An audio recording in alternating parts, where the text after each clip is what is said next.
सखी सहेली।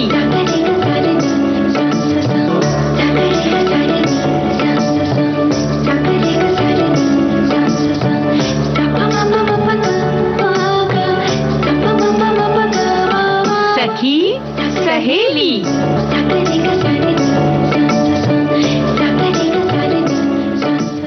सभी सुनने वालों को और नेहा आपको भी राजश्री का नमस्कार। और आपको भी मेरा नमस्कार। और श्रोताओं को भी नमस्कार कहोगी ना? बिल्कुल, वो तो हमारे लिए बहुत महत्वपूर्ण है। तो श्रोताओं, आप सभी को हमारा नमस्कार। हम दोनों की तरफ से बहुत बहुत बहुत प्यार वाला नमस्कार, है ना? बिल्कुल। और नेहा, आज हम क्या क्या अपने श्रोताओं के लिए लाए हैं? वैसे तो ये सब कुछ देख लेते हैं सोशल मीडिया पे, लेकिन हमारी भी जिम्मेदारी बनती है। बिल्कुल बनती है।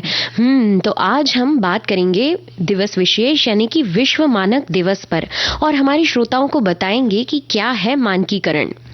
और उसके बाद फिल्म जो आपको भाई। बहुत तरह की फिल्में हम पसंद करते हैं, लेकिन जाने से पहले किन बातों का ख्याल रखा जाना चाहिए नेहा? सोचना जरूरी है ताकि हम पैसे और समय की भी बचत कर सकें। और इसी के साथ हम बात करेंगे बहु उत्पाद खाद्य विकिरण की, जिसमें हम बातचीत करेंगे कि किस तरह खाद्य पदार्थों को हम ज्यादा समय तक और सुरक्षित रख सकते हैं। और उसके बाद विषय रहेगा मासिक धर्म और स्वच्छता। सफाई कितनी ज्यादा जरूरी है, इस पर कुछ प्रकाश डालेंगे। और फिर होगी नाखूनों की देखभाल, वो भी जरूरी है। वो भी स्वच्छता से जुड़ा हुआ है ना? बिल्कुल जुड़ा हुआ है। स्वच्छता और सौंदर्य दोनों का मिला जुला रूप है। तो क्या कहती हो, आगाज में हम एक खूबसूरत से गीत सुनवाते हैं? बिल्कुल।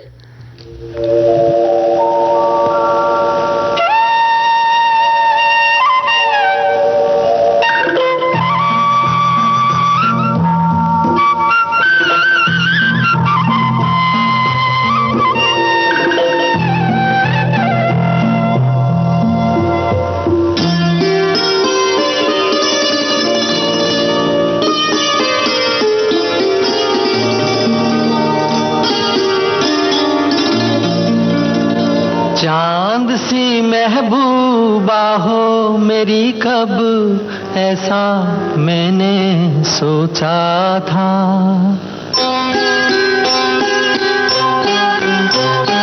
हाँ, तुम बिल्कुल वैसी हो जैसा मैंने सोचा था। चांद सी महबूबा हो मेरी, कब ऐसा मैंने सोचा था।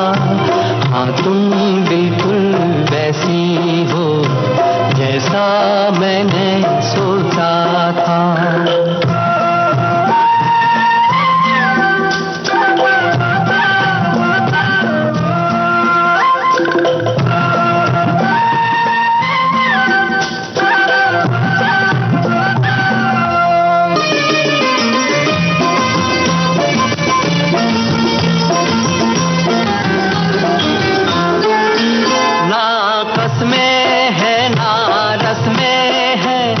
शिकवे हैं ना वादे हैं, ना कसमें हैं ना रस्में हैं, ना शिकवे हैं ना वादे हैं। एक सूरत भोली भाली है, दोनों ना सीधे सादे हैं, दोनों ना सीधे सादे हैं। ऐसा ही रूप ख्यालों में था, ऐसा मैंने सोचा था। हाँ, तुम बिल्कुल ऐसी हो जैसा मैंने सोचा था।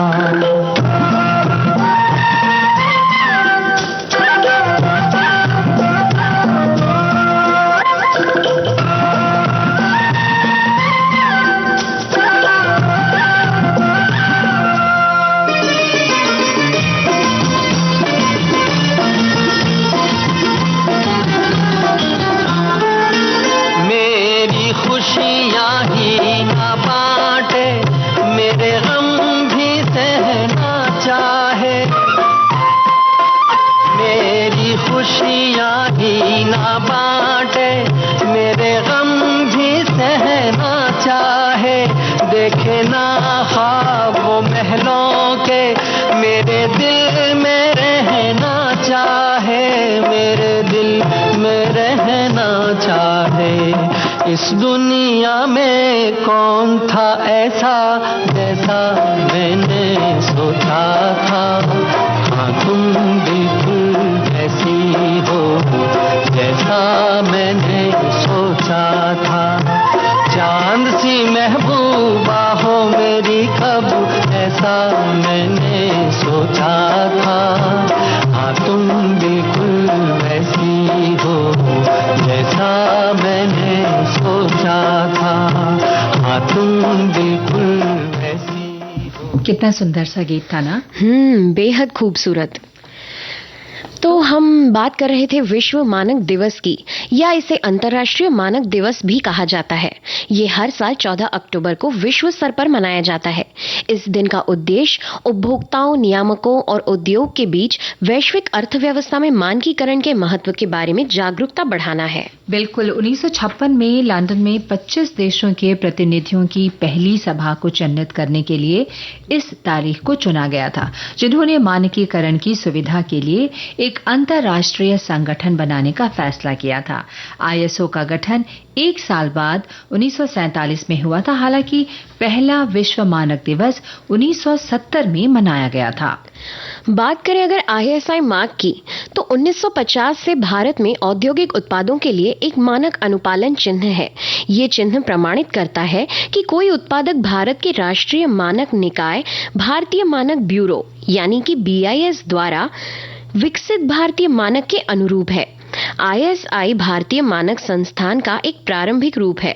भारत में बेचे जाने वाले कुछ उत्पादों के लिए आईएसआई मार्क अनिवार्य है, जैसे बिजली के उपकरण जिसमें switch, electric motor, wiring cable, heater, रसोई के उपकरण आदि शामिल हैं, और अन्य उत्पाद जैसे Portland cement, LPG valve, LPG cylinder, automotive tyre आदि शामिल हैं।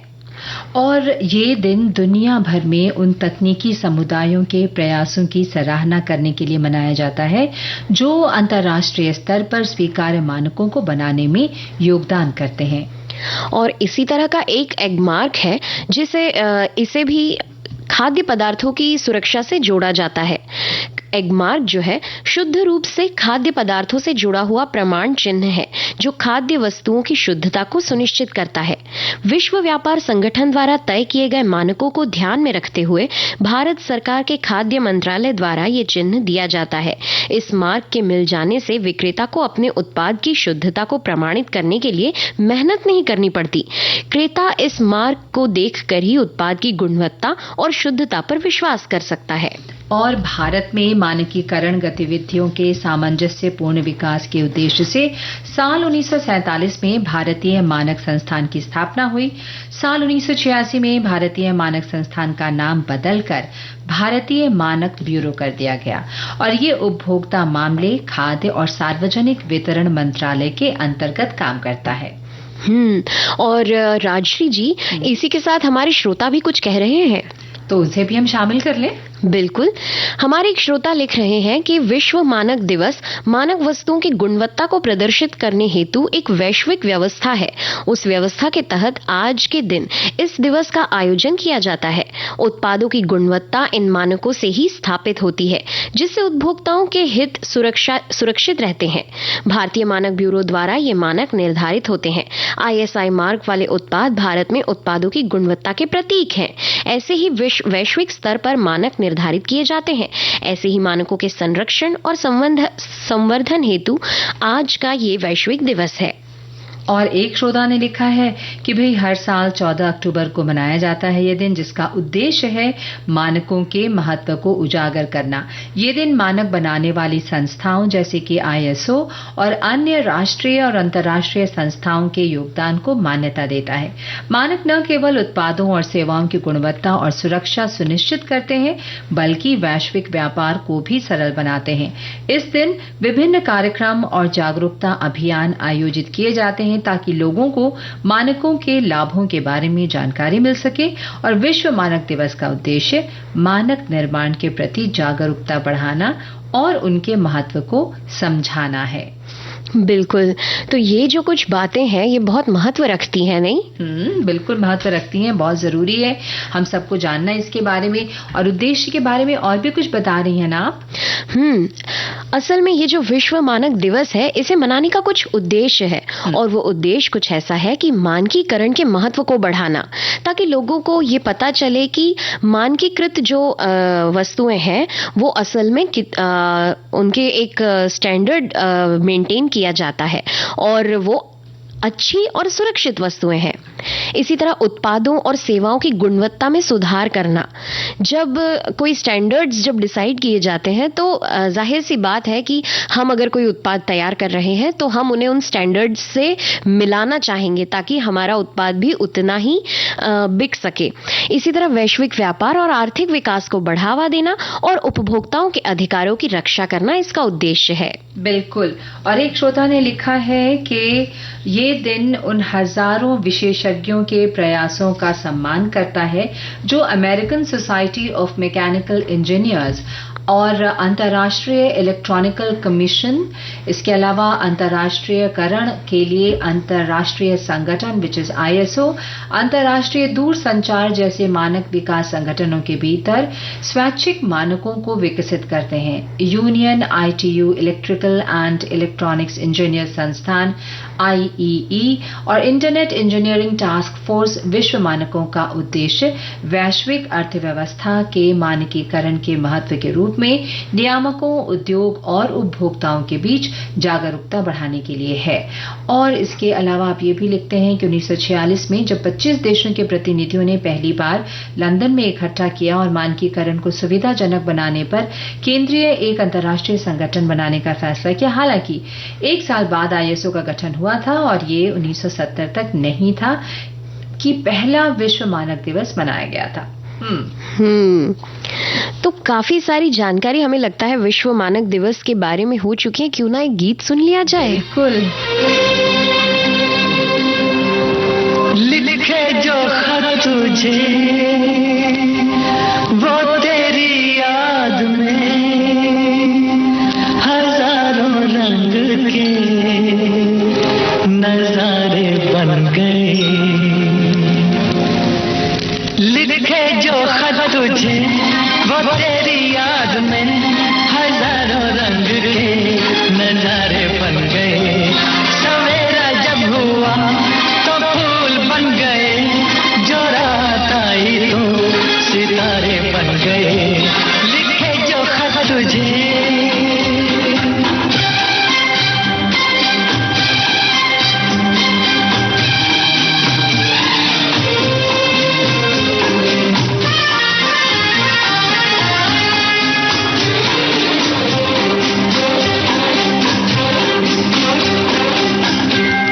कोई नगमा कहीं गूंजा, कहा दिल ने ये दुआई, कहीं चटकी कली कोई मैं ये समझा तो शर्माई। कोई खुशबू कहीं बिखरी, लगा ये जुल्फ लहराई।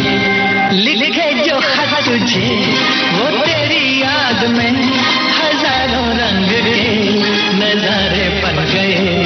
सवेरा जब हुआ तो फूल बन गए, जो रात आई तो सितारे बन गए। लिखे जो खत तुझे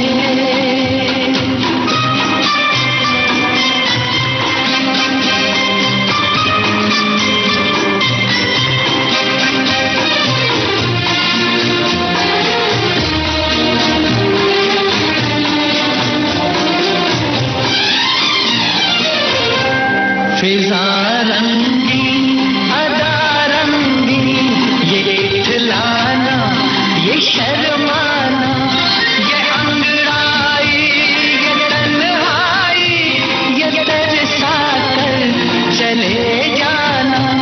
बना देगा नहीं किसको जवा जादू ये दीवाना। लिखे जो खत तुझे वो तेरी याद में हजारों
हमारी एक श्रोता लिखती हैं कि भाई सखा भी सुन सकते हैं इस प्रोग्राम को, तो इसका नाम सखा सहेली होना चाहिए। सबकी अपनी अपनी सोच, अपने अपने विचार, उन्होंने भी अपना मत दिया। और हम तो कभी नहीं कहते कि आप सखा नहीं सुन सकते, लेकिन कहने का मतलब कि यहाँ दो सखियां बैठ के बात कर रही हैं, सुनने को तो कोई भी सुन सकता है। और जब हम नमस्कार करते हैं तो हम सखियों और सखाओं दोनों को नमस्कार करते ही हैं। बिल्कुल, नाम से क्या फर्क पड़ता है।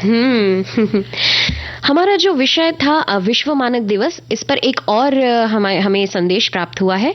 विश्व मानक दिवस हर साल 14 अक्टूबर को मनाया जाता है, जिसका उद्देश्य मानकों के महत्व को उजागर करना है।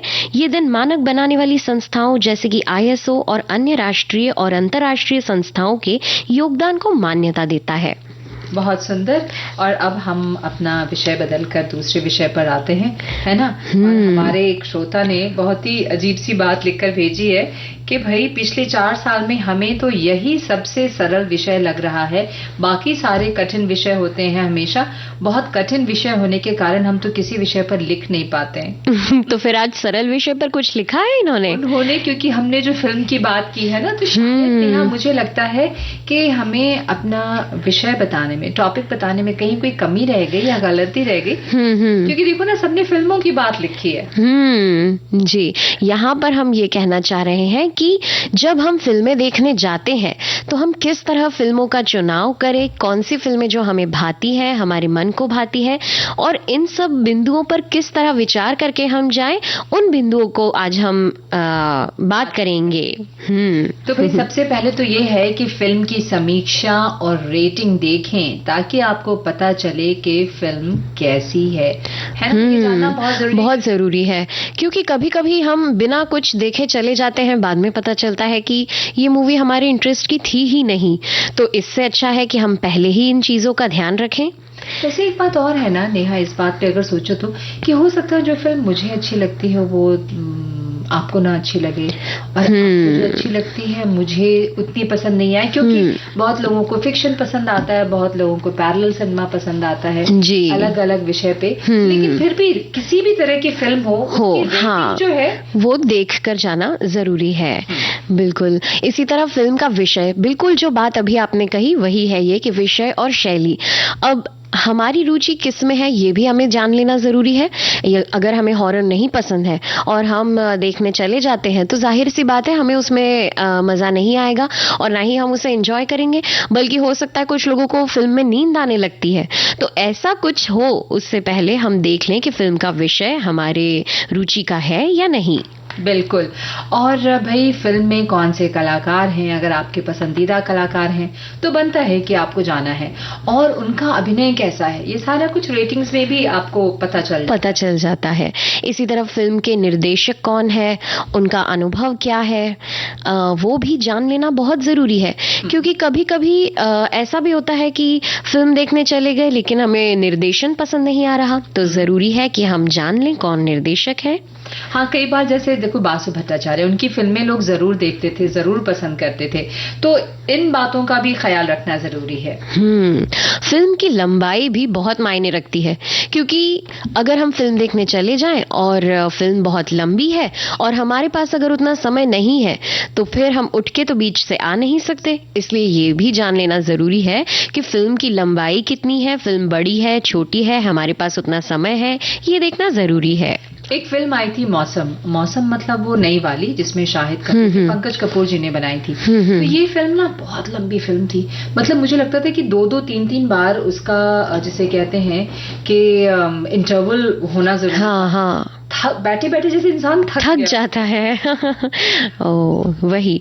और इसी तरह फिल्म का जो बजट है वो बजट भी उपयुक्त होना चाहिए। हमें अगर फिल्म का बजट मेंटेन करना है तो हम ये भी कर सकते हैं कि हम मॉर्निंग शो देखने जाएं, क्योंकि मॉर्निंग शो थोड़े सस्ते होते हैं नाइट शो के बजाय। और इसी तरह अगर हमारे पास समय है तो वीकेंड पर ना जाकर, शनिवार रविवार छुट्टी के दिन ना जाकर, हम अपने ऑफिस डेज में ऑफिस होने के बाद जैसा समय मिले अगर वैसे जाते हैं तो हमारी जेब भी हल्की होने से बच जाएगी और मनोरंजन भी हो जाएगा। बिल्कुल, वीकेंड्स के दिन ना टिकट्स बहुत महंगे, बहुत ही ज्यादा। मतलब शायद सब लोगों को वक्त होता है, सब जाने की तैयारी में होते, इसलिए होता है, ऐसा ही कुछ होता होगा। इसी के अलावा कभी आपने देखा होगा वहां का खाना बड़ा महंगा मिलता है, यानी जितने का टिकट मिल रहा होगा लगभग उससे भी ज्यादा ही हो जाता है कि खाना उससे भी महंगा। और ये बड़ी परेशानी, एक तो वो पॉपकॉर्न की खुशबू बड़ा परेशान करती है, समोसे की खुशबू परेशान करती है, कैसे कंट्रोल किया जाए, है ना? तो इसका मतलब अगर घर से भरपेट खाना खा के जाएंगे तो वहां मन नहीं करेगा, हो सकता शायद ना करे। अब हम जैसे फूडी लोगों की अगर बात करें, मैं अपनी बात करूं तो पेट भरा हो तब भी ये हो सकता है, लेकिन चांसेस कम हो जाते हैं। तो अगर हम घर से पेट भर खाना खा के जाएंगे तो वहां हमारी जेब हल्की होने से बच जाएगी। बिल्कुल। और फिल्म के गीत और संगीत भी आपको पसंद होने चाहिए, क्योंकि गीत तो पहले ही रिलीज हो जाते हैं, है ना? तो अगर आपको संगीत का भी शौक है, संगीत का ये है, तो भाई आप जब जैसे ही फिल्मों के जो सॉन्ग्स हैं वो रिलीज होते हैं तो आप सुनिए, और अगर आपको अच्छा लगता है तभी आप जाएं, नहीं तो फिर वहां से आने के बाद कहेंगे यार संगीत तक अच्छा नहीं था, नहीं थे। बिल्कुल। तो संगीत की बात कर रहे हैं तो फिर एक गीत सुन लिया जाए। क्या बात है, अभी सुनते हैं।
बहुत ही सुंदर सा गीत पाकीज़ा फिल्म में अभी आप सबने सुना, लता मंगेशकर की आवाज में, है ना नेहा?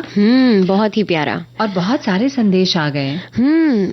एक श्रोता हमारे लिखते हैं कि किसी एक फिल्म का नाम लेना तो मुश्किल है, बहुत सी फिल्में हैं जो मन को भाती हैं और बार बार देखने का मन करता है, जैसे दोस्ती, आनंद, मदर इंडिया, प्रेम रोग। इन कुछ फिल्मों के नाम इन्होंने लिए हैं और जाहिर सी बात है कि ये इन्हें जब पसंद आ गई होंगी तभी ये इनके नाम लिखकर हमें भेज रहे हैं। इसी के अलावा एक श्रोता लिख रहे हैं कि दिल को भाने वाली फिल्में तो इतनी हैं जिसे लिखते लिखते ही मैं थक जाऊं। वैसे यहाँ कुछ फिल्मों के नाम बता रही हूँ। इन्होंने भी लिखा है आनंद, पड़ोसन, मदर इंडिया, यादें, अभिमान, एक दूजे के लिए और भी कई सारी फिल्में। लेकिन नेहा, हमने जो अपने श्रोताओं को कही थी बात वो ये कि किन बातों का ख्याल रखा जाना चाहिए जब आप तय करते हैं कि आज आपको सिनेमा हॉल जाना है ना? हम अपनी बात आगे बढ़ाएंगे, लेकिन फिलहाल यहाँ पर लेते हैं एक छोटा सा ब्रेक।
एक बार फिर आप सबका स्वागत है कार्यक्रम सखी सहेली में। मैं हूँ राजश्री और नेहा।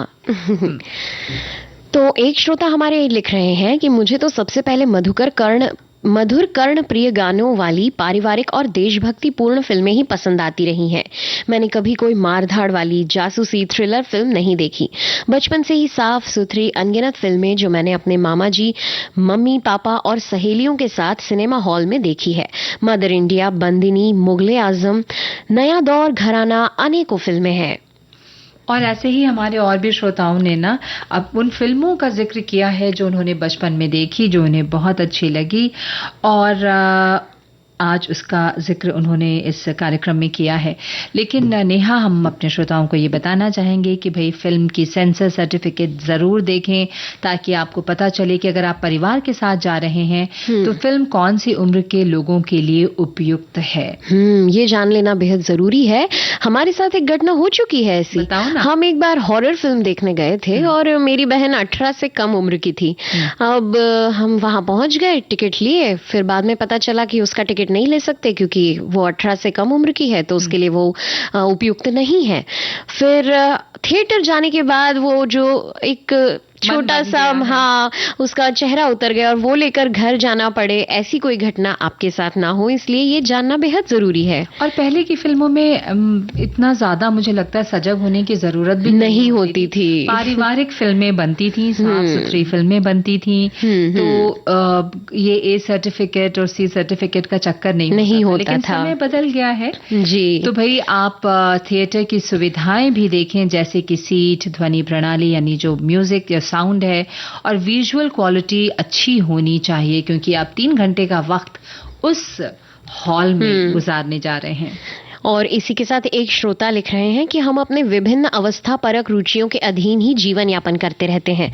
फलस्वरूप हमारे पसंद में भी बदलाव आया करते हैं और फिर फिल्मों के भाने का विषय भी परिवर्तित होता रहता है।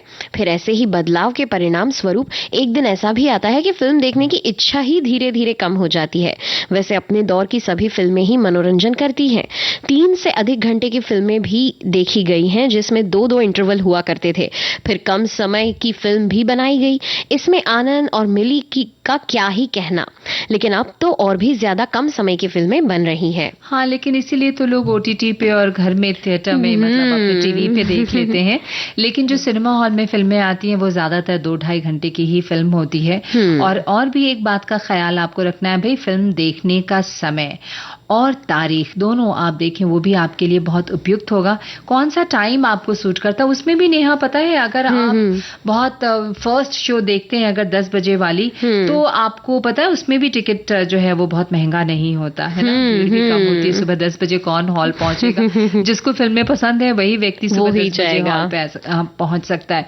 ट्रेलर भी बहुत दिखाते रहते हैं, इवन टेलीविजन पे भी ट्रेलर्स दिखते रहते हैं, तो वहां भी आप सिलेक्ट कर सकते हैं कि हाँ आपको ये फिल्म देखनी है या नहीं देखनी है। और सबसे ज्यादा इम्पोर्टेंट, जैसे कि आप कहीं घूमने जाते हैं और जब आप अपना होटल बुक कर रहे होते हैं तो आप जरूर रिव्यूज देखते हैं कि क्या रिव्यूज हैं इस होटल के बारे में। उसी तरह से पब्लिक रिएक्शन जान लेना भी बहुत जरूरी है, क्योंकि जब कोई व्यक्ति है वो खुद जब उस सिनेमा को देख कर आ रहा है तो वो बहुत अच्छे से बता सकता है कि असल में वो सिनेमा कैसा है। इसके बावजूद अपने अपने जो विषय रुचि के होते हैं वो अलग हो सकते हैं, लेकिन एक राय ले लेना बेहद जरूरी है कि वो फिल्म किस तरह की है।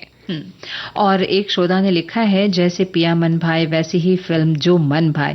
दरअसल किसी फिल्म को पसंद करने का कुछ कारण होता है और हर फिल्म हर व्यक्ति को पसंद भी नहीं आती। जैसे मुझे पुरानी फिल्में पसंद हैं जिनके गीत अच्छे थे, कहानियां अच्छी होती थी, पारिवारिक फिल्में थी, पूरी फिल्म परिवार को बांध कर रखती थी। और आजकल की फिल्में परिवार के साथ देखने लायक नहीं है। यही तो हम आपको बता रहे हैं, है ना। समझिए कि यही हमारा आज का विषय, इशारा यही है, किन बातों पे विशेष ध्यान दिया जाए।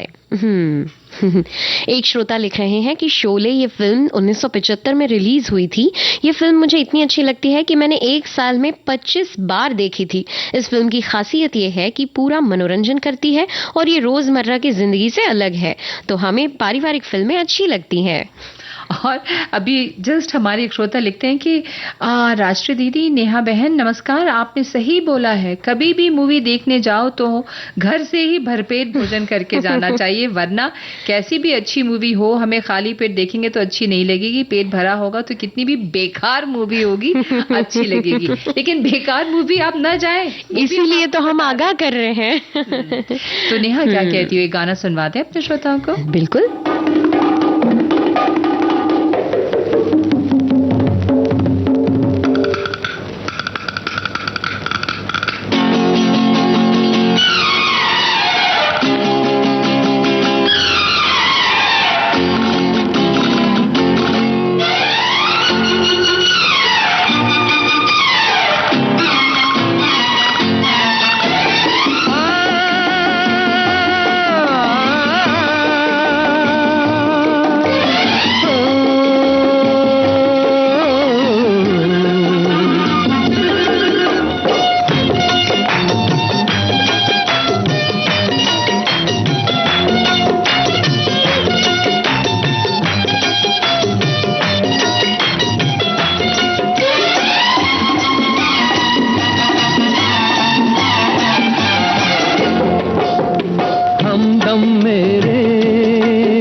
हल्का सुर्ख लबों पे रंग तो है इकरार का। अरे हमदम मेरे मान भी जाओ, कहना मेरे प्यार का। अरे हल्का हल्का सुर्ख लबों पे रंग तो है इकरार का। अरे हमदम मेरे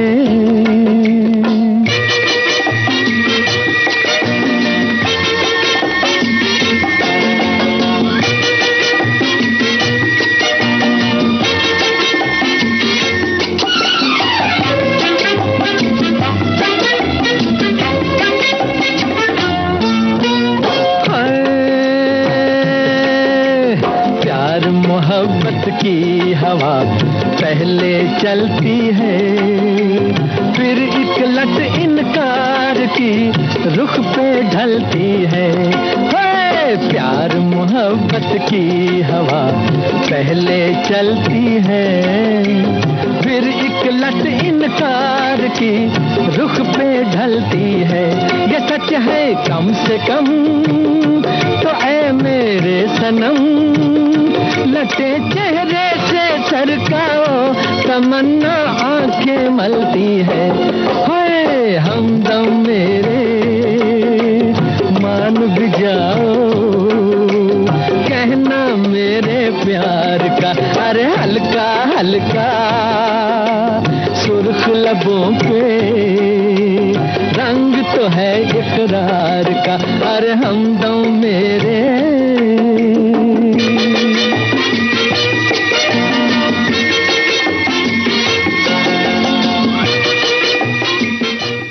और अब हम बात करने जा रहे हैं बहु उत्पाद खाद्य विकिरण के बारे में, है ना भाई। ये इससे संबंधी जो चिंताएं हैं वो लगातार बढ़ रही हैं, इसलिए अभिनव संरक्षण विधियां आवश्यक होती जा रही हैं। खाद्य विकिरण का एक अग्रणी तकनीक है जिसका उपयोग खाद्य सुरक्षा को बढ़ाने और शेल्फ लाइफ को बढ़ाने के लिए किया जाता है, और ये विधि खाद्य पदार्थों में हानिकारक बैक्टीरिया, परजीवी और कीटों को मारने के लिए नियंत्रित विकिरण का उपयोग करती है। भारत में बहुउत्पाद खाद्य विकिरण प्रभावी खाद्य संरक्षण के लिए एक महत्वपूर्ण समाधान के रूप में उभर रहा है। विकिरणित खाद्य संरक्षण में भोजन में हानिकारक सूक्ष्म जीवों और कीटों को मारने के लिए विकिरण का उपयोग किया जाता है।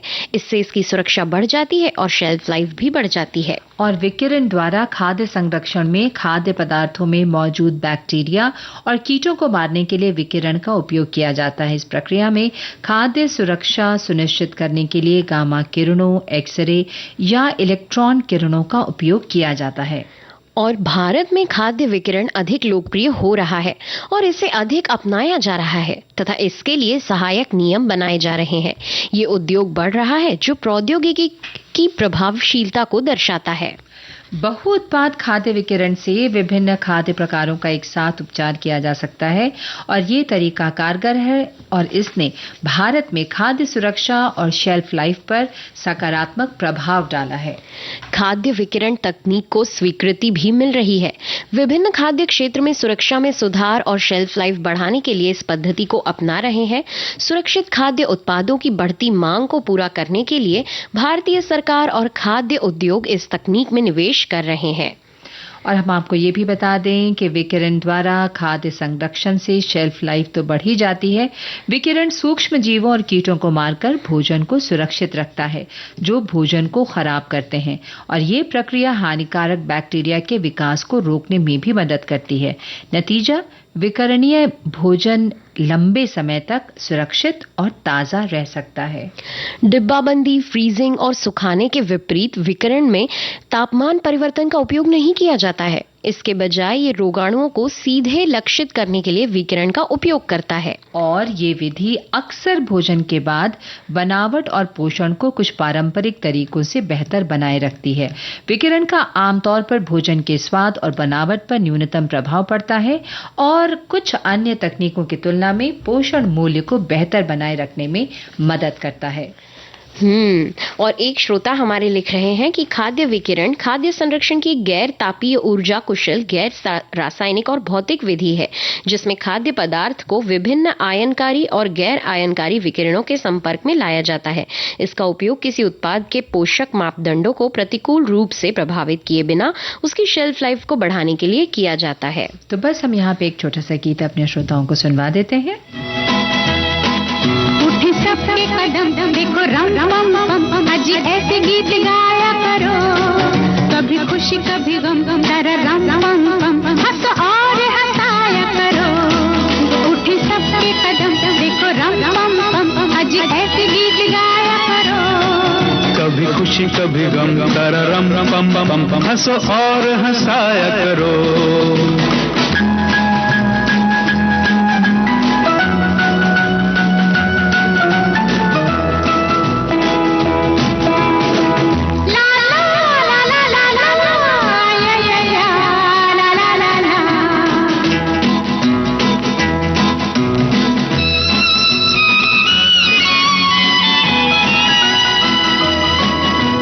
वो प्यारे दिन और वो प्यारी रातें याद हमें है मुलाकातें।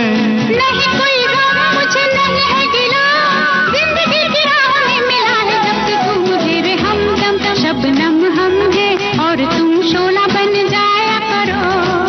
कभी खुशी कभी गम, तारा रम बम बम, हंसो और हंसाया करो। उठी सबके कदम, देखो रम बम बम, अजी ऐसे गीत गाया करो। कभी खुशी कभी गम, तारा रम बम बम, हंसो और हंसाया करो।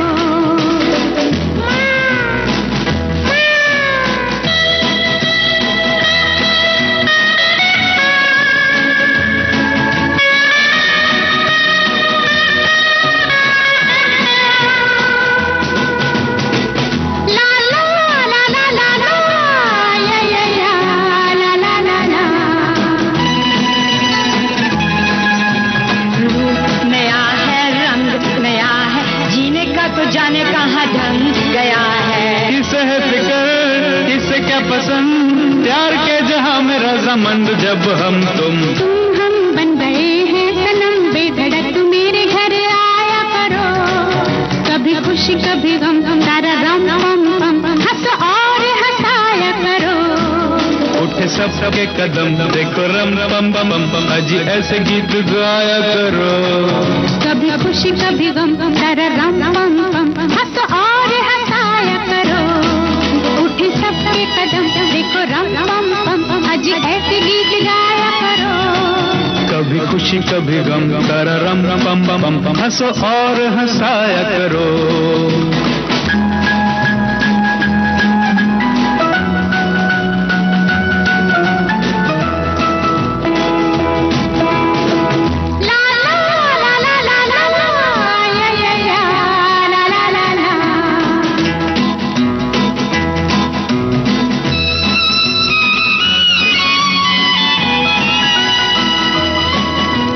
वो प्यारे दिन और वो प्यारी रातें, याद हम है मुलाकातें।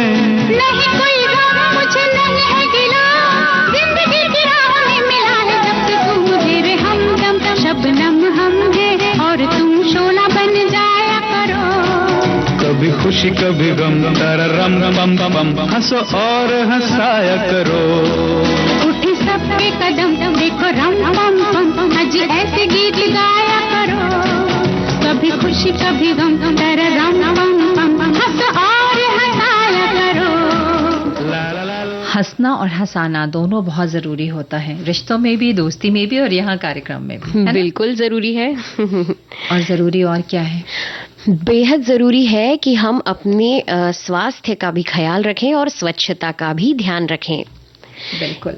इसी में हम बात करेंगे कुछ महत्वपूर्ण बातें हैं जो मासिक धर्म के दौरान स्वच्छता बनाए रखने में सहायक होती हैं। जैसे कि अगर आप कपड़े का इस्तेमाल कर रहे हैं तो साफ सुथरे कपड़े का उपयोग करें और उपयोग किए गए कपड़े को अच्छे से धोकर धूप में सुखाएं और उसके बाद ही उसे दोबारा इस्तेमाल करें। बिल्कुल। और सैनिटरी नैपकिन का इस्तेमाल करते हैं तो ये ध्यान रखें कि इन्हें धोएं नहीं बल्कि पुराने अखबार में लपेटकर एक अलग कूड़ेदान में डालें और भाई इसे बाकी कूड़े के साथ बिल्कुल भी मिक्स ना होने दें। ये बेहद जरूरी है। ये गलती अक्सर लोग करते हैं जिसका ध्यान रखा जाना बहुत जरूरी है। हमें इन बातों का ध्यान रखना है कि किस तरह हम कूड़ा करकट कम से कम होने दे, वेस्ट कम होने दे। तो इसका एक नया समाधान अभी बाजार में आ गया है जिसे मेंस्ट्रुअल कप कहा जाता है। तो इनका इस्तेमाल करना सीखें। ये रीयूजेबल होते हैं। इन्हें एक बार उपयोग करने के बाद धोकर सुखाकर फिर से उपयोग में लाया जा सकता है। इससे कचरा भी कम होता है और ये महीनों चलते हैं, इसलिए आपको हर महीने का आपका खर्चा भी बच जाता है और आपके लिए एक समाधान भी आपको मिल जाता है। बिल्कुल। और नेहा, जैसा हमने कहा कि सैनिटरी नैपकिन को इस्तेमाल करते समय जब आप कर लेते हैं तो पुराने अखबार में उसे लपेट दें, क्योंकि सैनिटरी नैपकिन के इस्तेमाल से हर महीने ढेर सारा कूड़ा जमा होता है और खर्च भी होता है। ऐसे में मेंस्ट्रुअल कप जो है वो एक अच्छा और बहुत ही सस्ता जो है एक आय है। बिल्कुल। इसी के साथ खुद की स्वच्छता रखने के लिए रोज स्नान करें, अपने शरीर को साफ रखें और अपने हाथों को नियमित रूप से धोएं। अपने आसपास के वातावरण को साफ और स्वच्छ रखें। और हमने क्या मेंस्ट्रुअल कप को कैसे इस्तेमाल करें इसके बारे में बताया? चूंकि ये जो कप होते हैं ये रबर प्लास्टिक ऐसा मिक्स मटेरियल होता है जिसे आपको अपने अंदर इंसर्ट करना होता है। इसे एक बार इस्तेमाल के बाद कप को खाली करके फिर से उपयोग में लाया जा सकता है। और आप इसे धोकर सुखाकर रख सकते हैं जिससे कि कचरा जो है वो भी कम होगा। जी, हमारे एक श्रोता लिखते हैं कि हर महीने दुनिया भर में 1.8 बिलियन लोग मासिक धर्म से गुजरते हैं। इनमें से लाखों लड़कियां, महिलाएं, ट्रांसजेंडर पुरुष और नॉन बाइनरी व्यक्ति अपने मासिक धर्म चक्र को सम्मानजनक और स्वस्थ तरीके से प्रबंधित करने में असमर्थ है।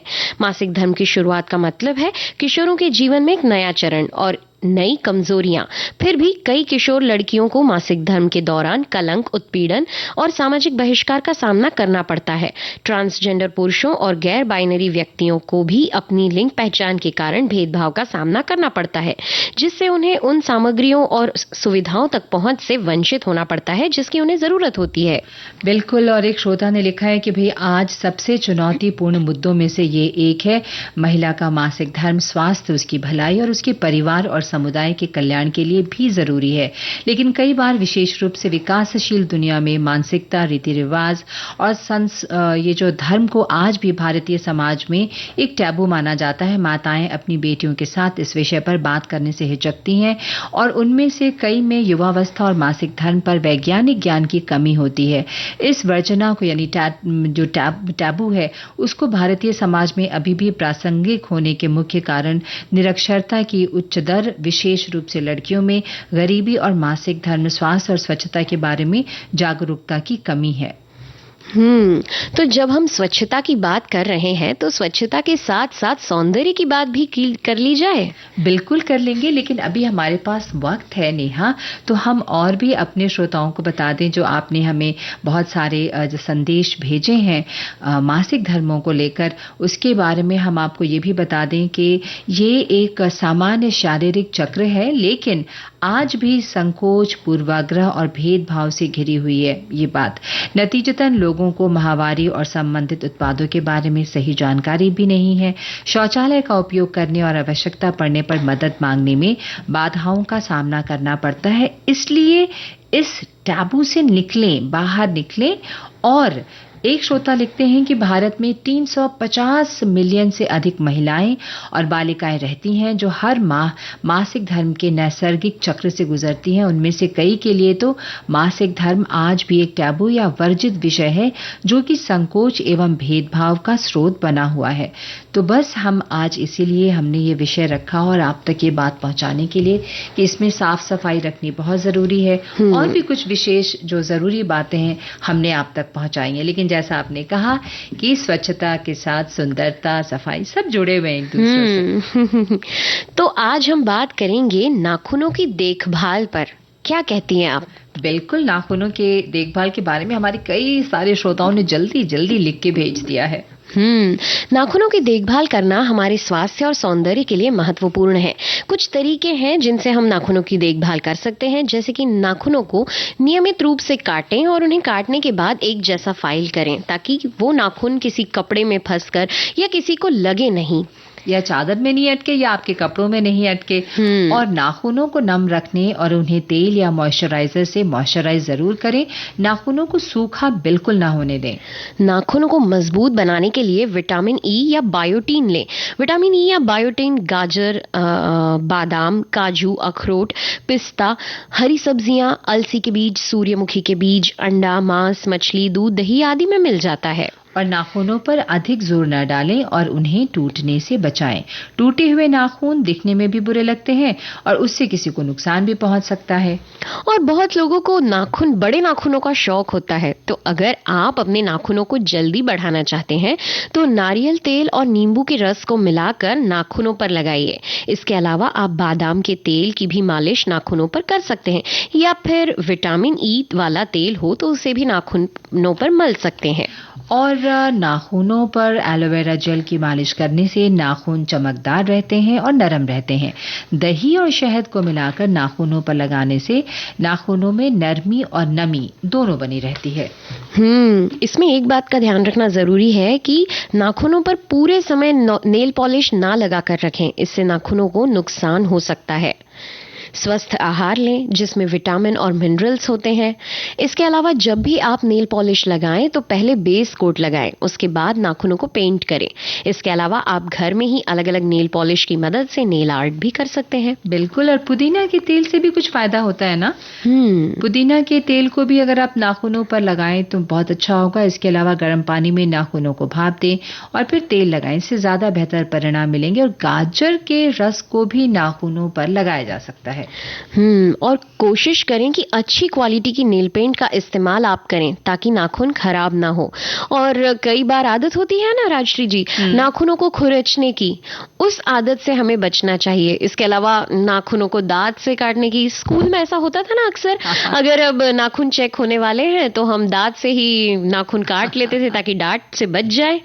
तो वो ना करें, वो बचपन में ठीक है लेकिन ऐसा ना करें, इससे नाखून खराब हो सकते हैं। बिल्कुल, और आपके नाखून का रंग आपके स्वास्थ्य को इंगित करता है। यदि आपके नाखून जड़ से गुलाबी और ऊपर की ओर अर्धचंद्राकार में सफेद रंग के हैं तो ठीक है, लेकिन यदि नाखूनों की रंगत में या बनावट में कोई बदलाव आ रहा है तो ये किसी बीमारी का लक्षण भी हो सकता है, तो आप सचेत हो जाएं।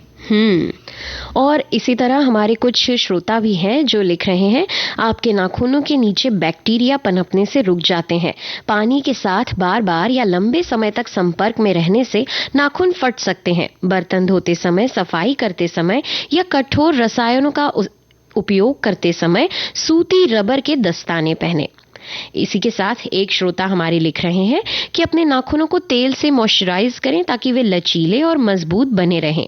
आपके शरीर के दूसरे हिस्सों की तरह आपके नाखूनों को भी हाइड्रेट रखने से उन्हें फायदा हो सकता है। सोने के लिए जाने से पहले अपने नेल बेड और क्यूटिकल्स पर बादाम या एवोकाडो तेल को लगाने की कोशिश करें ताकि उन्हें सूखा, कमजोर या परतदार होने से बचाया जा सके। क्या बात है। और एक श्रोता ने लिखा है, आपके नाखूनों के नीचे बैक्टीरिया पनपने से रुक जाते हैं, है ना, पानी के साथ बार-बार या लंबे समय तक संपर्क में रहने से नाखून फट सकते हैं। और एक श्रोता लिखते हैं कि बिना कटे और टेढ़े मेढ़े नाखून सामने वाले व्यक्ति पर बुरा प्रभाव डालते हैं, इसलिए अपने नाखूनों को समय समय पर काटें और उन्हें सही आकार दें। एक मजेदार बात बताऊं, किस्सा बताऊं? हम जब छोटे होते थे तो हमारी ये सोच होती थी कि नाखून बड़े होने चाहिए ताकि जब किसी सहेली से झगड़ा हो है ना, वो वेपन की तरह इस्तेमाल। बिल्कुल, क्योंकि उस समय हमारे पास वेपन तो होते नहीं थे, तो फिर अब यही हमारे नाखून ही हमारे हथियार। बिल्कुल। लेकिन बड़े होते होते ये सब धारणाएं खत्म हो गई, क्योंकि ये नुकसानदायक हो सकता है, हमारे स्वास्थ्य के लिए भी ठीक नहीं है और सामने वाले व्यक्ति के स्वास्थ्य के लिए भी ठीक नहीं है।